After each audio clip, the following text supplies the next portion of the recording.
How Immigrant's Unmakeable rifle became America's deadliest battle king. November 22, 1922.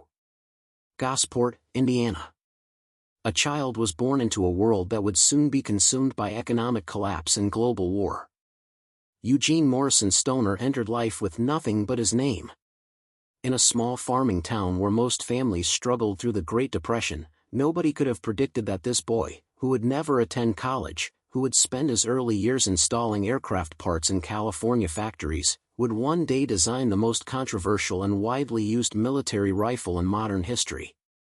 The pencil moved across paper as the young machinist sketched modifications to weapons he had never been formally trained to build. Working late nights in his Long Beach garage after shifts at Vega Aircraft Company, Stoner was trying to solve a problem that had frustrated military designers for decades. How could you create a rifle light enough for soldiers to carry through jungles and mountains, powerful enough to stop an enemy at 500 yards, yet reliable enough to function in the harshest conditions on Earth? According to every expert in the firearms industry, according to the United States Army Ordnance Corps, and according to tradition stretching back to the American Civil War, the answer was simple: you could not.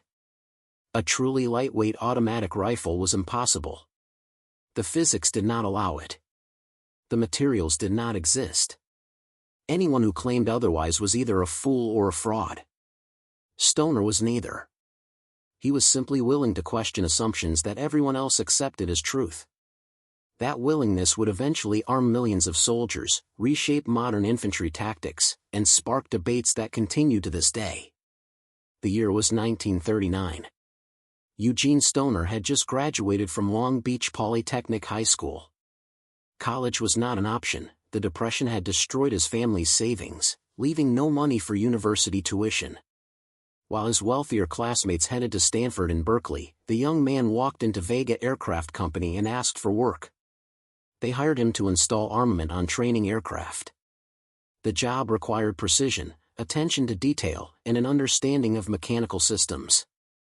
It also provided something invaluable: access to aircraft-grade aluminum, a material most gunmakers had never considered using for firearms. For generations, rifle makers had relied on wood and steel, heavy, dense, traditional materials that could withstand the explosive forces of gunpowder and the shock of recoil. The young engineer looked at these materials and saw limitations. Steel was strong but heavy.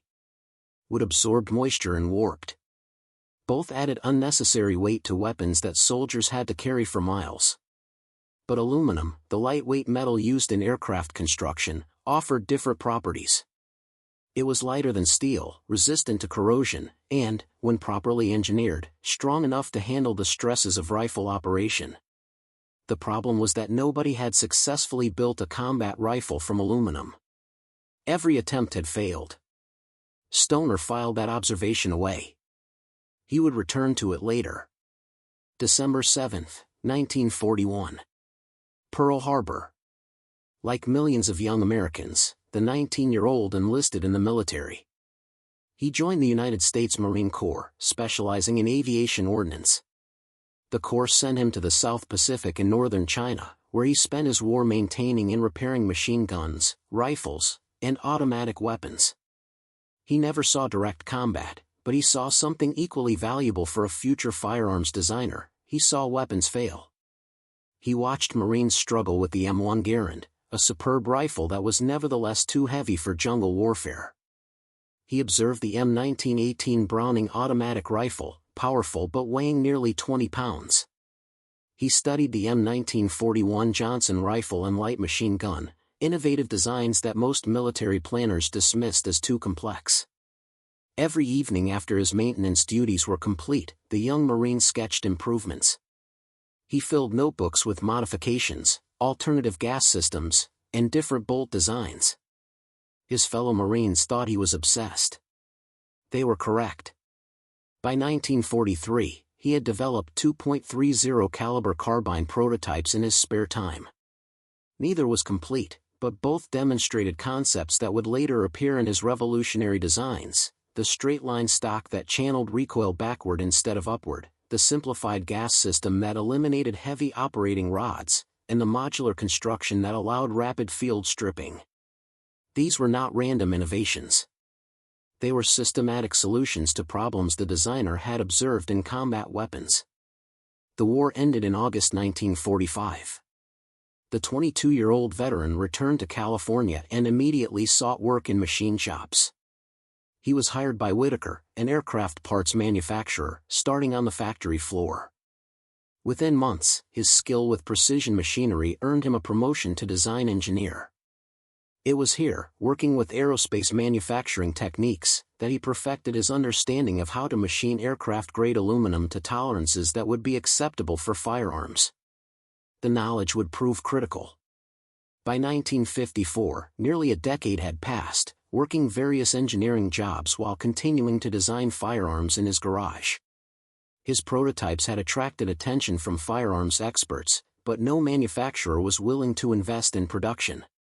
Then came an opportunity that would change everything. A small company called Armalite, a division of Fairchild Engine and Airplane Corporation, was looking for a chief design engineer. Armalite had been founded specifically to bring modern materials and manufacturing techniques to the firearms industry. They had fewer than a dozen employees. They had no factory. They were essentially a research and development operation hoping to license their designs to larger manufacturers. It was perfect for the self-taught engineer. He was hired on October 4, 1954, and immediately set to work on his most ambitious project yet. The United States Army had announced in 1955 that they were seeking a replacement for the M1 Garand rifle. The new weapon needed to fire the standard NATO 7.62mm cartridge, the same round used by most Allied nations. It needed to be reliable, accurate, and if possible, lighter than the 9.5-pound Garand. Every major firearms manufacturer in America and Europe submitted designs. Springfield Armory offered the T-44, essentially an updated M1 Garand chambered for the new cartridge. Fabrique Nationale of Belgium submitted their FAL rifle, already in service with several European armies. Both were conventional designs with steel receivers, wooden stocks, and gas piston systems proven over decades of use. Both weighed around 9 pounds. The Armalite submission was designated AR-10, Armalite Rifle No. 10. It weighed 7.25 pounds.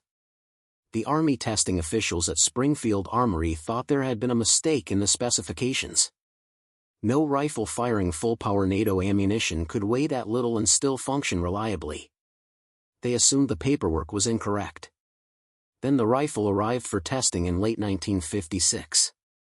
The AR-10 looked unlike any military rifle the testers had ever seen. The stock and handguard were made of fiberglass reinforced with foam, materials borrowed from aircraft construction. The receiver was forged from 7075 T6 aluminum alloy, the same material used in aircraft structural components. The rifle featured a straight-line design with the stock aligned directly behind the barrel rather than dropping below it as in traditional rifles. This meant recoil forces pushed straight back into the shooter's shoulder rather than causing the muzzle to climb. The gas system was revolutionary. Instead of using a heavy operating rod like the M1 Garand or a piston system like the FAL, the design routed expanding gases directly from the barrel through a tube to the bolt carrier. This system, commonly called direct impingement, though technically an internal expanding gas system, eliminated nearly 2 pounds of reciprocating metal. The initial testing reports were enthusiastic. Testers noted that the AR-10 was the easiest rifle to control an automatic fire that they had ever tested.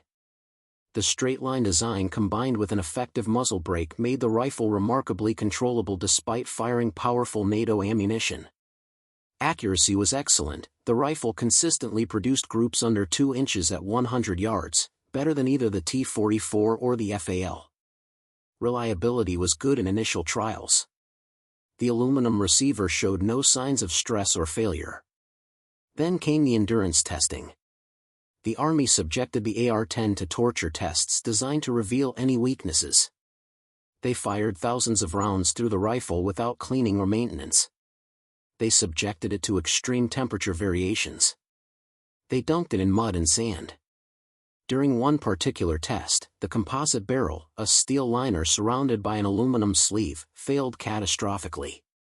The barrel burst. The rifle was destroyed. The Army testing officials wrote their report, and the AR-10 was rejected. They acknowledged its innovative features, its lightweight, and its controllability, but they concluded that it would take 5 years or more to work out the problems and bring it to adoption. The United States Army selected the T-44, which entered production as the M14 rifle in 1957. The AR-10 had failed, but the designer had learned something crucial from the failure. The composite barrel had been a mistake, specified by Armalite's president over Stoner's objections to save weight. He immediately designed an all-steel barrel for the AR-10, too late for the American Army trials, but not too late for other potential customers. In 1957, Armalite licensed production of the AR-10 to Artillery in Richtingen, a Dutch arms manufacturer. Over the next few years, the Dutch company would produce fewer than 10,000 AR-10 rifles, selling them to Sudan, Portugal, and several other nations. Portuguese paratroopers who used the AR-10 in African colonial wars praised its accuracy and reliability. French Foreign Legion troops in Chad, who acquired a few through various channels, reported that it was one of the finest combat rifles they had ever used. The AR-10 worked. It had simply arrived too late and too unproven for conservative American military procurement officers who preferred traditional designs. While the AR-10 was being manufactured in the Netherlands, the Armalite engineer was already working on his next design.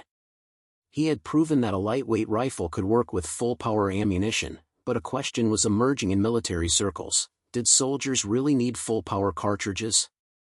Studies from World War II and the Korean War showed that most infantry combat occurred at ranges under 300 yards. At those distances, a smaller, lighter cartridge could be just as effective as the heavy NATO round, and soldiers could carry far more ammunition. The United States Continental Army Command issued new requirements in early 1957. They wanted a lightweight rifle firing a small-caliber, high-velocity cartridge. The solution was to scale down the AR-10 design. The straight-line configuration, the gas system, the aluminum receiver, and the modular construction all remained, but everything was sized for a much smaller cartridge, the .223 Remington. This sporting cartridge, originally designed for varmint hunting, fired a tiny bullet weighing less than 60 grains at velocities exceeding 3,000 feet per second. The high velocity meant the small bullet could produce devastating wounds despite its light weight. The small cartridge meant a soldier could carry 300 rounds instead of 140 rounds of NATO ammunition. The first AR-15 prototype was completed in May 1957. When loaded with a 20-round magazine, the rifle weighed just 6 pounds, less than half the weight of the M14. It was 39 inches long compared to the M14's 44 inches. It could fire in both semi-automatic and fully automatic modes. Early tests showed it could penetrate a steel helmet at 500 yards and a standard infantry flak jacket at 300 yards. The wound ballistics were exceptional. The small, fast-moving bullet would yaw and fragment upon hitting tissue, creating wounds far larger than the bullet's diameter. The United States Army tested the AR-15 and dismissed it. They had just adopted the M14 and were not interested in another rifle, particularly one firing what they considered a varmint cartridge. The Ordnance Corps, the branch responsible for weapons procurement, actively opposed the new design. Some historians suggest the opposition was personal. Armalite had rejected an offer from the Ordnance Corps to acquire development rights to the AR-10, fearing the Army would bury the design. The Ordnance Corps had not forgotten. They had invested their reputation in the M14, and they were not going to admit they had chosen the wrong rifle. Armalite tried to market the AR-15 to foreign militaries. Some expressed interest, but United States foreign aid policy required allied nations to use weapons compatible with American military arms. Since the AR-15 fired a different cartridge than the M14, potential foreign customers could not purchase it. By 1959, Armalite was facing financial problems. They had spent years developing the AR-10 and AR-15 but had sold very few rifles. The company had no manufacturing capability and relied entirely on licensing fees. Fairchild Engine and Airplane Corporation, Armalite's parent company, decided to cut their losses. In February 1959, Armalite sold the rights to the AR-15 to Colt's Manufacturing Company for $75,000 plus royalties on each rifle produced.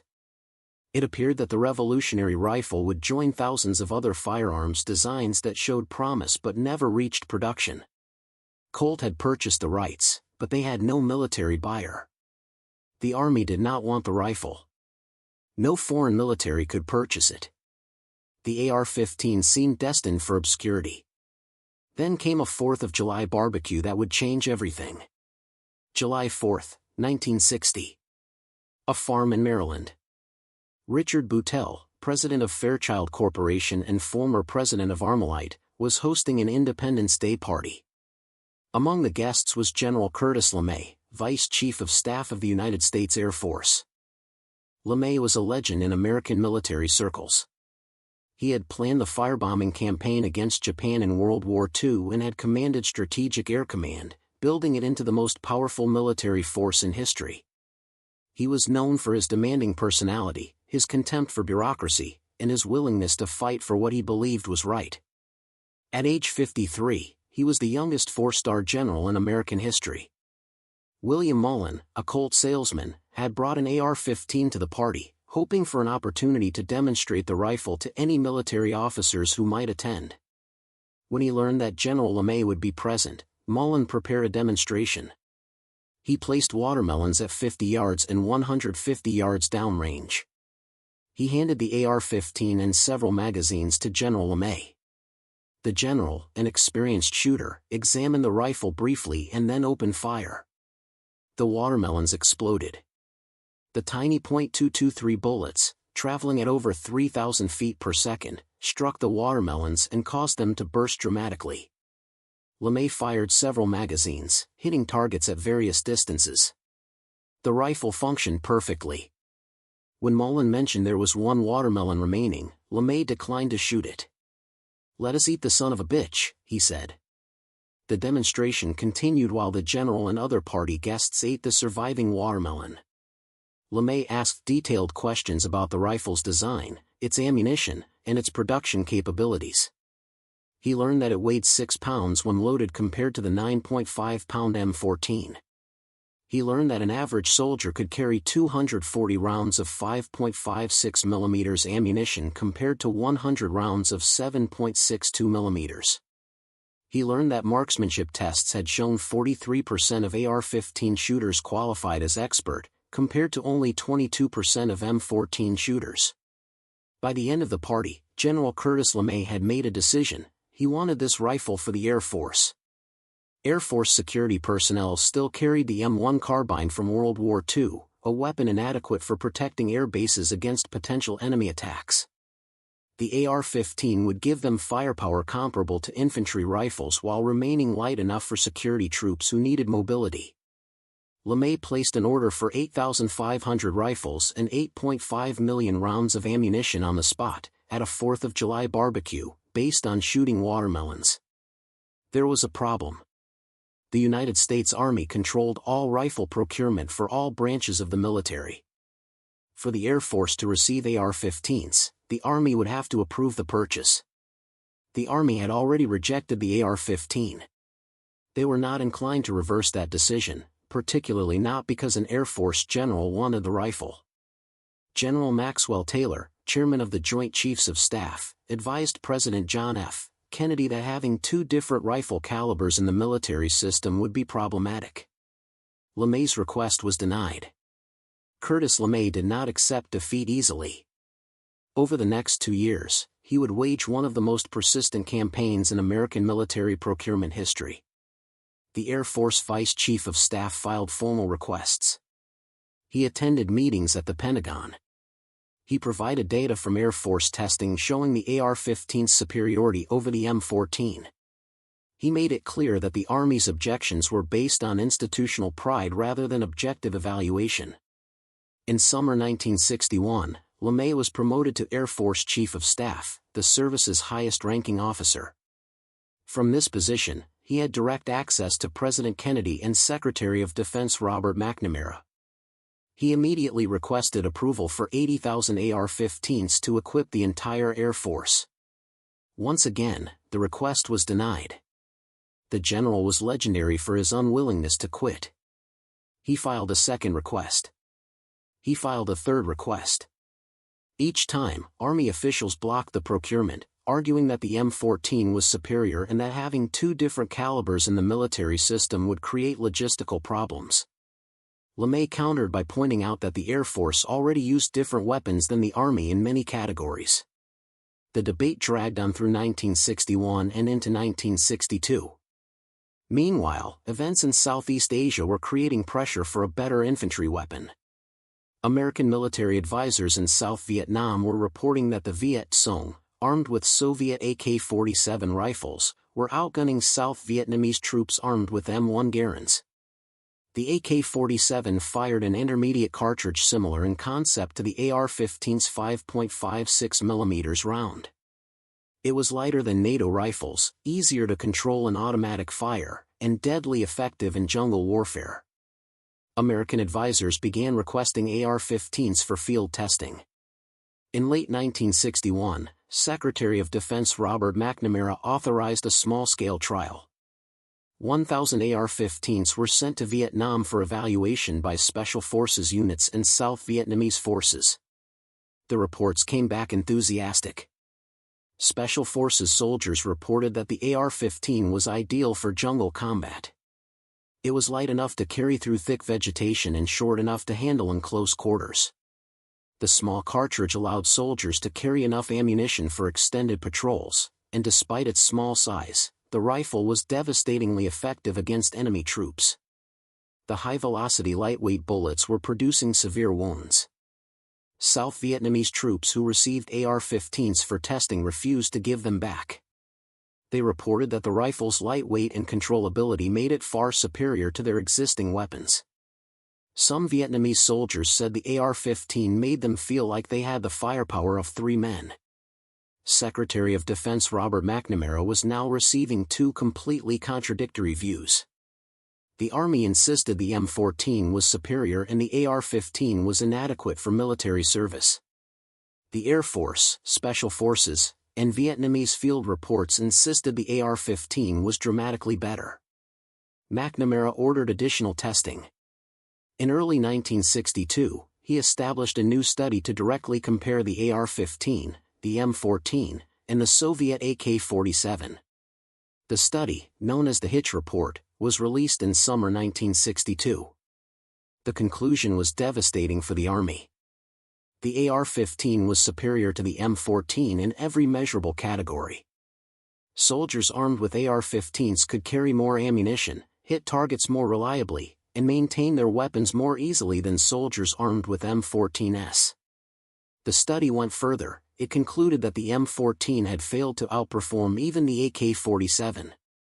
America's newest rifle, adopted just 5 years earlier at enormous cost, was inferior to the Soviet weapon it was supposed to defeat.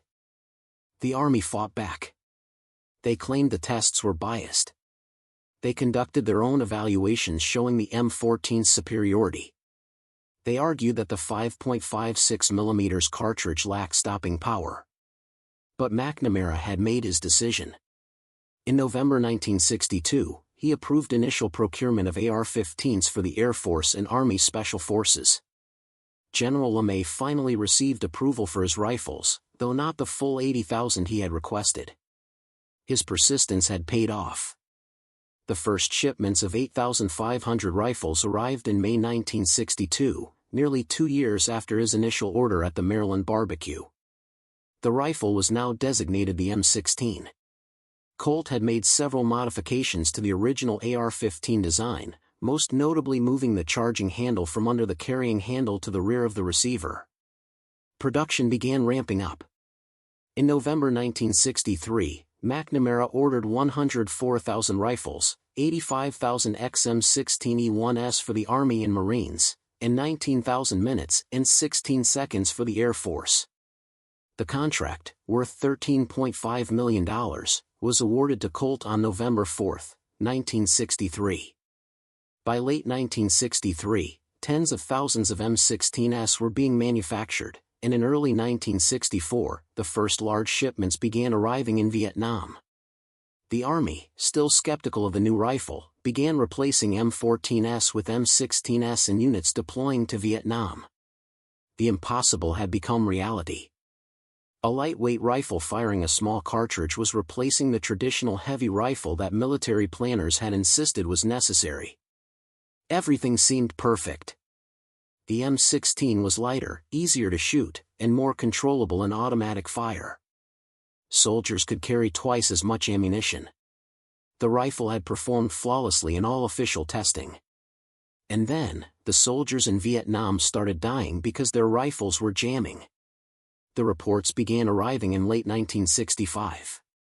M16s were malfunctioning in combat. The rifles were failing to extract spent cartridge cases, leaving them stuck in the chamber. Soldiers were found dead, their rifles disassembled beside them, desperately trying to clear jams while under enemy fire. Marines wrote letters home describing their rifles as pieces of junk. Some soldiers were so distrustful of the M16 that they picked up enemy AK-47s from the battlefield, risking court-martial to carry a rifle they could trust. Parents received letters from their sons describing rifles that jammed every few rounds. One Marine wrote home, "We left with 72 men in our platoon and came back with 19. Believe it or not, you know what killed most of us? Our own rifle." Practically every one of our dead was found with his M16 torn down next to him where he had been trying to fix it. The malfunction rate was staggering. In one survey conducted in 1967, 80% of 1,585 troops reported experiencing stoppages while firing. The M16, the rifle that was supposed to give American soldiers an advantage over the enemy, had become a liability. Soldiers began calling it the Mattel toy after the plastic toy company. They said it was fine for shooting at targets but failed when lives were on the line. Some units requested to be re-equipped with the old M14. Others scavenged AK-47s from dead Viet Cong. An underground market developed where soldiers traded cigarettes and other goods for captured Soviet rifles. The weapon that was supposed to represent American technological superiority had become a symbol of betrayal. What had gone wrong? How had a rifle that performed flawlessly in testing become fatally unreliable in combat? Eugene Stoner was stunned by the reports. He flew to Vietnam in early 1967 to investigate personally. What he discovered would eventually trigger a congressional investigation and expose one of the most shameful episodes in American military procurement history. The rifle he had designed was fundamentally sound, but the Army had changed it. Those changes, made without proper testing, without consulting the designer, and without understanding the engineering principles behind the rifle's operation, had turned a reliable weapon into a death trap. The first problem was the gunpowder. Stoner had designed the AR-15 to use IMR 4475 powder, a specific type of stick powder that burned relatively cleanly. This powder had been used in all testing of the rifle. It produced consistent pressures, left minimal residue, and the rifle functioned reliably with it. But the Army, without consulting Colt or the designer, switched to a different propellant. They changed to WC-846 ball powder manufactured by Olin Matheson, which had close relationships with Army procurement officers. Ball powder burned dirtier than IMR powder. It left more residue in the chamber and on the bolt. It also produced slightly higher pressures, which increased the rifle's cyclic rate of fire from approximately 750 rounds per minute to nearly 1,000 rounds per minute. The higher cyclic rate meant the rifle's extraction system was pulling cartridge cases out of the chamber faster than intended. Combined with the dirtier powder leaving more residue in the chamber, this created the perfect conditions for extraction failures. Spent cartridge cases would stick in the chamber, and when the bolt tried to extract them at high speed, the case rims would tear off, leaving the case stuck. The only way to clear the jam was to push a cleaning rod down the barrel and knock the case out, a procedure that was impossible during a firefight. The second problem was chrome plating, or rather, the lack of it. The designer had specified that the chamber and bore should be chrome-plated to prevent corrosion. Chrome plating was standard practice for military rifles that would be used in humid environments. The humid jungles of Vietnam, with their constant moisture and lack of proper cleaning facilities, were exactly the conditions where chrome plating was essential. Armalite had recommended chrome plating from the beginning. Colt had specifically requested chrome plating in their communications with Army procurement officers. But the Army, seeking to save money, deleted the chrome plating specification. They claimed it was unnecessary. The steel chambers corroded quickly in Vietnam's humidity. Corroded chambers increased friction during extraction, making the cartridge case sticking problem even worse. Ammunition stored in humid conditions also corroded, with the brass cartridge cases developing a patina that increased friction. In later testimony to Congress, experts would identify the lack of chrome plating as the single most critical cause of M16 failures in Vietnam. The third problem was maintenance training, or rather, the complete absence of it. The Army had decided to advertise the M16 as self-cleaning. They told soldiers that the rifle did not need regular maintenance. Cleaning kits were not issued to troops. Technical manuals were not distributed. Soldiers arrived in Vietnam having fired the M16 once or twice for familiarization, with no training on how to maintain it, and without the tools to clean it even if they had known how. The rifle was not self-cleaning. No firearm is self-cleaning. The gas system, which routed hot gases directly into the receiver, required regular cleaning to prevent carbon buildup. Combined with the dirty ball powder, lack of chrome plating, and humid environment, the lack of maintenance meant rifles quickly became so foul they could not function. Soldiers who had spent years maintaining M1 Garands and M14s, weapons that could function with minimal maintenance, found themselves carrying rifles that required constant attention just to keep running. One particularly tragic incident documented by the congressional investigation involved a Marine unit engaged in heavy combat. Only one Marine in the squad had a cleaning rod. As his fellow Marines' rifles jammed one by one, this Marine ran up and down the line using his cleaning rod to clear each jammed weapon. He was killed while trying to clear a jam for another Marine. The investigation concluded that he died because the Army had failed to issue cleaning equipment to the troops. The fourth problem was the forward assist. The original AR-15 design did not have a forward assist, a device that allowed the shooter to manually push the bolt forward if it did not close completely. The designer had deliberately omitted this feature. His design philosophy held that if the bolt did not close on its own, there was a problem that needed to be fixed, not forced. But Army Ordnance officers, accustomed to rifles with forward assists, insisted on adding one to the M16. The forward assist allowed soldiers to force rounds into dirty chambers, creating even more pressure on the extraction system and making jams more likely. Tests conducted at Rock Island Arsenal had shown that forcing the bolt forward could cause serious extraction failures, but the Army ignored these findings. By early 1967, the M16 disaster had become a national scandal. Parents were writing to congressmen. Newspapers were running stories about defective rifles. Soldiers were dying not because of enemy action, but because their weapons had failed them.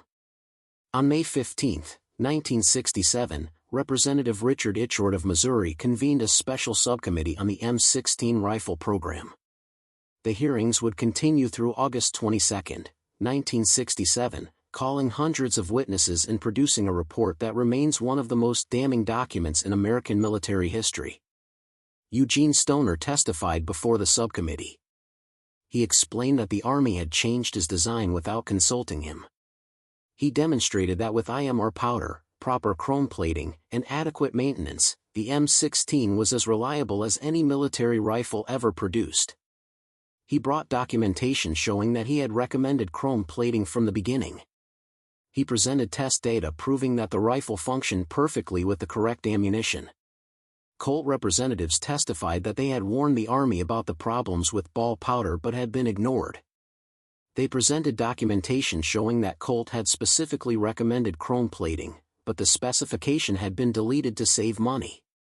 They described how Army procurement officers had pressured them to accept changes that Colt's engineers knew would cause problems. Internal Colt memoranda to the committee showed that the company had predicted the extraction failures months before they occurred in Vietnam. Army Ordnance officers testified, and their testimony was devastating. Under questioning, they admitted they had not properly tested the ball powder before approving it for use. They acknowledged that they had not issued cleaning kits or training materials to soldiers in Vietnam.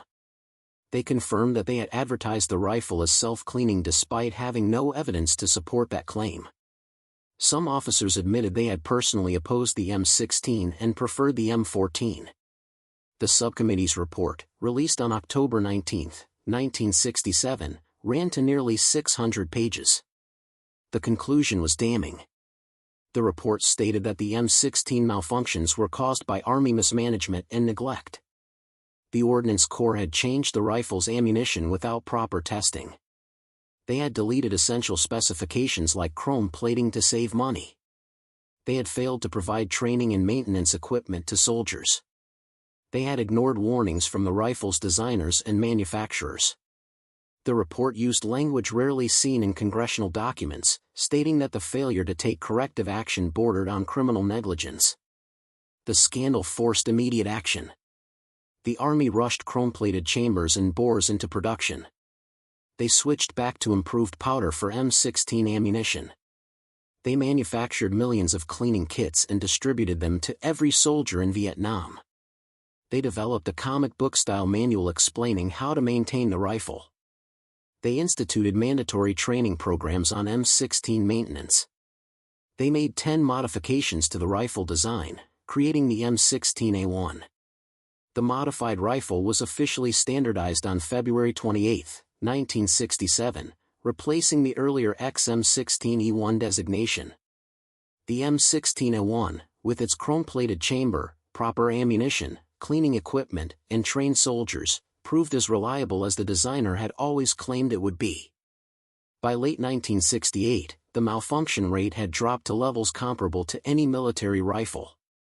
Soldiers who received the updated M16A1, along with proper training and cleaning equipment, found it to be an excellent weapon. It was light, accurate, controllable, and when properly maintained with the correct ammunition, completely reliable. The rifle began to earn respect on the battlefield. Soldiers appreciated that they could carry 300 rounds compared to 140 rounds of M14 ammunition. They found the rifle easy to handle in the close-quarters combat common in Vietnam. They discovered that the small, high-velocity bullet was devastatingly effective against enemy troops. The M16A1 continued in service through the remainder of the Vietnam War and became the standard rifle for all United States military branches. By the 1970s, it had been adopted by dozens of allied nations. By the 1980s, millions had been produced. The rifle continued to evolve. The M16A2, introduced in the 1980s, featured a heavier barrel, improved rear sights, and a brass deflector to protect left-handed shooters. The M16A4, introduced in the 1990s, added a flat-top receiver with a Picatinny rail for mounting optics. In 1994, the military introduced the M4 carbine, a shortened version with a 14.5-inch barrel and collapsible stock. The M4 would eventually replace the M16 in most frontline units, becoming the standard infantry weapon, but both weapons shared the original design principles: the gas system, the straight-line stock, the aluminum receiver, and the modular construction. The innovations conceived in a Long Beach garage in the 1950s remain the foundation of America's military rifles 70 years later.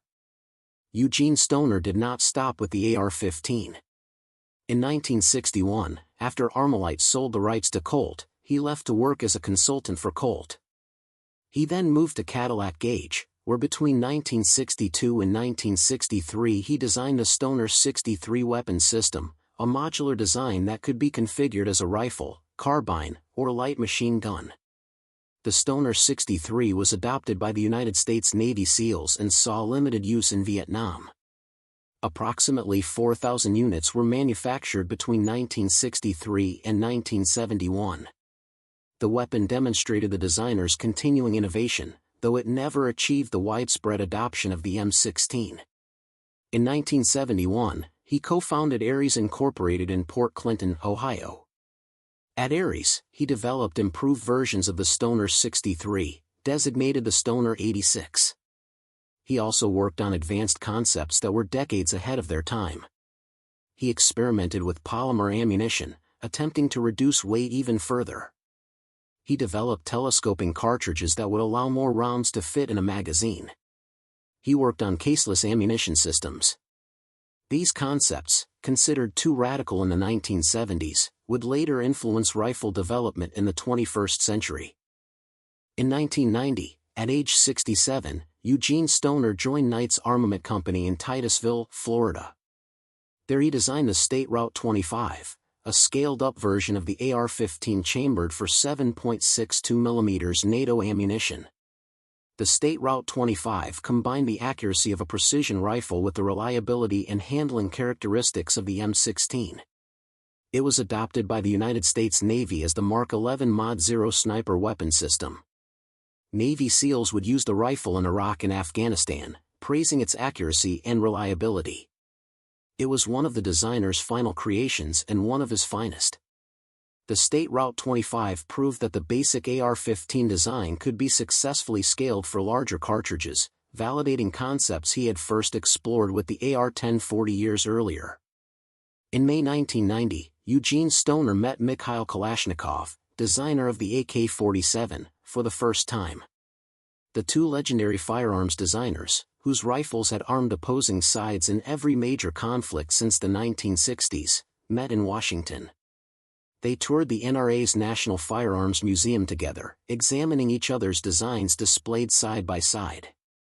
They went shooting at a range in Virginia, each firing the other's weapons. They visited the Marine Corps base at Quantico, where they witnessed testing of new weapons. By all accounts, they became friends over those few days. Two designers who understood that they had both been trying to solve the same problems, just from different philosophical approaches. Kalashnikov favored simplicity and ruggedness above all else. Stoner favored lightweight and precision. Both had succeeded in creating weapons that would serve their nations for generations. Eugene Morrison Stoner died of cancer on April 24, 1997, at age 74. He was working on a firearms design in his garage in Florida when he became too ill to continue. He was buried at Quantico National Cemetery in Virginia, among the Marines he had served with more than half a century earlier. He was survived by his wife Barbara, whom he had married in 1965, 4 children from his first marriage, 7 grandchildren, and 4 great-grandchildren. He left no significant estate. Despite designing the most widely produced military rifle in American history, he had never grown wealthy. The licensing agreements that brought him royalties were modest, and he had spent his life working for companies rather than owning them.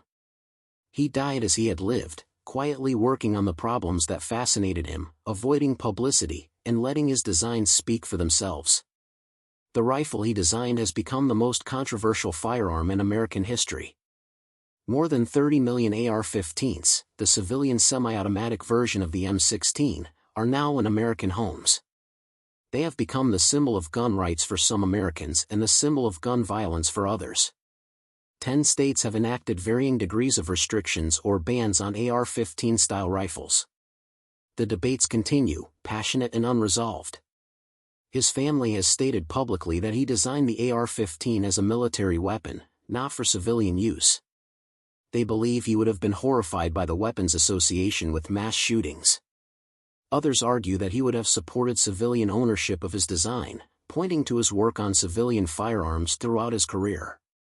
The truth, like many things about the man, is probably more nuanced than either side acknowledges.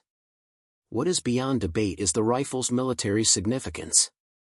The M16 family of rifles has served in every American military conflict since Vietnam. It has armed American soldiers in Grenada, Panama, the Persian Gulf War, Somalia, Bosnia, Kosovo, Afghanistan, and Iraq. It has been adopted by more than 80 nations. It has been manufactured under license by South Korea, Singapore, and the Philippines. It has inspired countless copies and derivatives.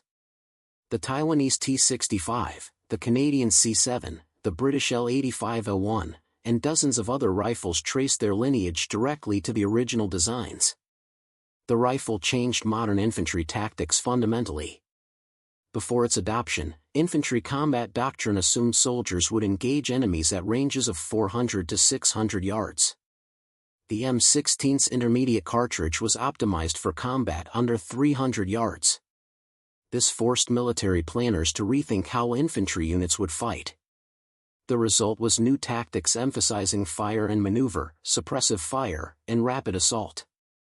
Modern infantry combat, with its emphasis on speed and overwhelming firepower, was enabled by the M16's combination of lightweight and high rate of fire. The rifle also changed military logistics in ways that are often overlooked. Because 5.56 mm ammunition was lighter than 7.62 mm NATO rounds, soldiers could carry more ammunition for the same weight. This meant infantry units could sustain fire for longer periods without resupply and extended operations far from supply bases. This was a critical advantage. The M16's light weight, combined with its ammunition efficiency, made modern air assault tactics possible. Soldiers could be inserted by helicopter carrying enough ammunition for sustained combat, something that had been impossible with heavier weapons and their bulkier ammunition. The gas system pioneered in the design became the standard for modern military rifles. While some designers still prefer piston systems, most current military rifles use variants of the direct gas system. The system's simplicity, lightweight, and reliability when properly maintained have proven difficult to surpass. Even rifles that appear dramatically different often incorporate design principles first demonstrated in the AR-15. Eugene Stoner's story challenges many assumptions about firearms design and military procurement. He had no formal engineering education beyond high school. He learned his trade in aircraft factories and machine shops. He designed weapons in his garage, not in military laboratories. He questioned traditional wisdom that everyone else accepted as unchangeable. He succeeded because he was willing to think differently, to use materials that others dismissed, and to challenge experts who insisted his ideas were impossible. The Army Ordnance officers who opposed his rifle had decades of experience. They had engineering degrees from prestigious universities. They had designed weapon systems that had served in 2 world wars. They were convinced that a self-taught machinist from California could not possibly know more about rifle design than they did. They were wrong. And their arrogance, their unwillingness to admit they might be wrong, cost American soldiers their lives in the jungles of Vietnam. The M16 disaster of 1967 was not caused by flawed design. It was caused by military bureaucrats who changed the design without understanding it, who ignored warnings from the designer and manufacturer, and who prioritized institutional pride over soldier safety. The congressional investigation concluded that officials with authority in the Army had failed to take action to correct known deficiencies and that this failure bordered on criminal negligence. Yet, despite this damning conclusion, no one was held accountable. No one was court-martialed. No one was relieved of command. The institutional culture that had created the disaster remained largely unchanged. The subsequent investigation and reforms improved military procurement procedures, but similar problems continue to emerge. The lesson that should have been learned, that innovation can come from unexpected sources and that expertise should be respected regardless of its origin, remains difficult for large institutions to accept.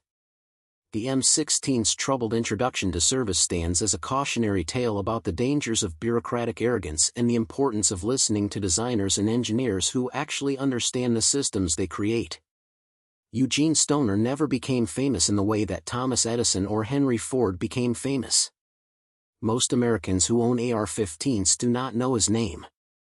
Most soldiers who carried M16s in Vietnam never learned who designed the rifle that saved or took their lives. He remained throughout his life a quiet, modest engineer who was more comfortable in machine shops than in corporate offices. He avoided publicity. He rarely gave interviews. He let his designs speak for themselves. When reporters did manage to interview him, they found a soft-spoken man who was more interested in discussing technical details than receiving credit for his achievements. But his legacy is impossible to ignore. Walk into any American gun store and you will see dozens of AR-15 variants. Visit any military base and you will see soldiers training with M4s, direct descendants of his design. Look at infantry tactics manuals from any modern military and you will see doctrines that assume soldiers carry weapons with the characteristics built into the AR-15. His rifle became the standard against which all other infantry rifles are measured. When nations develop new military rifles, they compare them to the M16. When soldiers debate the merits of different weapons, the M16 is the baseline. The statistics tell the story of unprecedented success. Approximately 8 million M16 rifles have been produced for military use worldwide. The M4 carbine, a derivative of the M16, has been produced in additional millions. More than 30 million AR-15 rifles have been sold to American civilians, making it the most popular rifle platform in the United States. The rifle has been manufactured in more than a dozen nations. It has served in more than 100 conflicts. It has armed soldiers from more than 80 nations. It has been the primary weapon of the United States military for over 60 years, longer than any other rifle in American history. And it shows no signs of being replaced. The United States Army has conducted multiple programs seeking to replace the M16 and M4 with new rifles. All have concluded that no currently available design offers sufficient advantages to justify the enormous cost of switching to a new weapon system. The latest attempt, the Next Generation Squad Weapon Program, has produced a new rifle, but full replacement of the M4 will take decades if it occurs at all. The M4 will likely remain America's primary infantry rifle for years to come. Eugene Stoner proved that one person working with determination and intelligence can change the world. He proved that formal education is not required for innovation. He proved that questioning accepted wisdom can lead to breakthroughs that experts miss. He proved that lightweight materials and unconventional designs can succeed where traditional approaches fail. And he proved, though he did not live to see it fully realized, that good engineering will eventually overcome bureaucratic resistance and institutional inertia. The rifle they said could not be made became the rifle that defined modern infantry warfare. The machinist they dismissed as unqualified designed the weapon that experts still cannot improve upon. The young man who could not afford college created technology that changed military history. Eugene Morrison Stoner, born in a small Indiana town during an economic depression, died having accomplished what he set out to do. He designed and built the most effective infantry rifle the world had ever seen. That the journey from garage workshop to military standard required decades, congressional investigations, and countless obstacles, only makes the achievement more remarkable. The rifle everyone said was impossible to make became, against all odds and all expectations, America's rifle.